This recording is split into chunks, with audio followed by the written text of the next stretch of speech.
Organ reproduksi ternak jantan yang pertama yaitu testis atau gonad, berfungsi sebagai alat sel benih jantan atau spermatozoa dan sebagai penghasil hormon jantan, androgen dan testosteron. Yang kedua, saluran dan kelenjar yang terdiri dari yaitu epididymis yang berfungsi alat transportasi sebagai konsentrasi sebagai tempat pematangan spermatozoa. Yang selanjutnya ada kelenjar yang terdiri dari vesicularis, prostata, Chauper. Yang ketiga yaitu organ reproduksi bagian luar yang terdiri dari penis yang berfungsi mengeluarkan semen dan urin, dan alat pelindung terdiri dari skrotum dan prepetium. Yang kedua yaitu organ reproduksi ternak betina. Bagian organ reproduksi betina yang terdiri dari satu gonad atau ovarium berfungsi sebagai penghasil ovum atau sel telur dan menghasilkan hormon reproduksi. Yang kedua yaitu saluran reproduksi betina yang terdiri dari oviduk atau voduk Bavalope, yaitu berfungsi menerima telur yang diovulasi oleh ovarium dan menerima spermatozoa dari uterus. Bagian selanjutnya, uterus terdiri dari satu korpus dan dua komua yang berfungsi mendewasakan spermatozoa dengan cairan yang dihasilkan pada waktu estrus dan untuk pertumbuhan embrio. Bagian selanjutnya yaitu serviks yang berfungsi menutupi lumen uterus supaya tidak memberikan kemungkinan untuk masuk dasar renik mikro maupun mikro ke dalam uterus. Bagian selanjutnya vagina yang berfungsi sebagai alat kopulasi dan tempat spermatozoa dideposisikan. Yang ketiga, organ reproduksi bagian luar terdiri dari klitoris dan vulva. Secara embriologi, klitoris homolog dengan penis dan vulva dan skrotum. Hormon reproduksi. Hormon adalah zat organik yang diproduksi oleh sel-sel khusus dalam tubuh.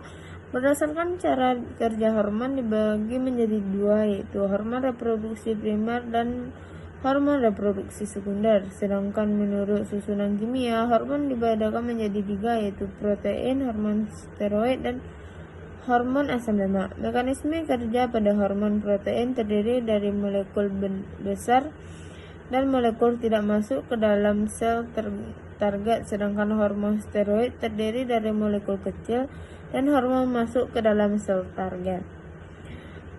Kelenjar hormon reproduksi terdiri dari dua. Yang pertama yaitu hipotalamus yang berfungsi menerima informasi dari indera, mengintegrasikan dan membagikan serta menyalurkan ke alat yang berkepentingan. Hormon hipotalamus terdiri dari ADH, FSH, RH, dan TRH.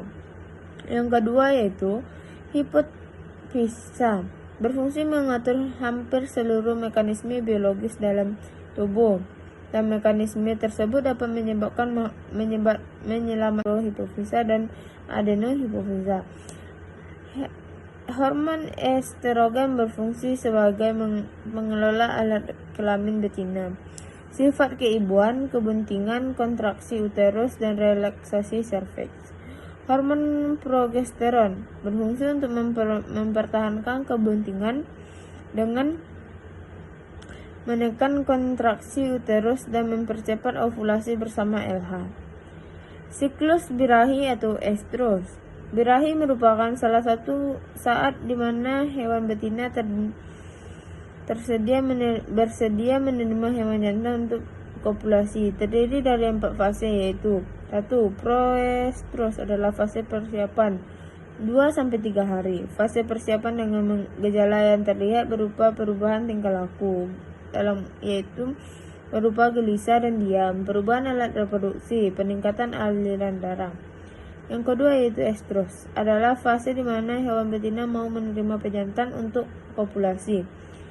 Lamanya yaitu 6-30 jam. Tanda-tanda estrus yaitu gelisah, nafsu makan menurun, mendekati pejantan, tidak lari jika didekati pejantan. Yang ketiga yaitu mid-estrus adalah fase yang terjadi setelah estrus selama 1-2 hari. Tanda-tanda masih terdapat sisa-sisa tanda estrus sehingga sukar dibedakan dan betina telah menolak pejantan untuk kopulasi. Yang keempat yaitu diestrus adalah fase yang ditandai oleh tidak ada kebuntingan selama 16-19 hari. Tanda-tanda tidak ada aktivitas kelamin dan hewan menjadi terganggu. Melakukan feedback negatif terhadap pelepasan FSH oleh hipofisa. Progesteron melakukan feedback negatif terhadap pelepasan GnRH oleh hipotalamus dan GTH oleh hipofisa. Prostaglandin melisiskan kopulasi luteum sehingga GnRH1 dan FSH bisa turun atau lepas dari hipotalamus dan hipofisa. Sekian dari saya. Assalamualaikum warahmatullahi wabarakatuh.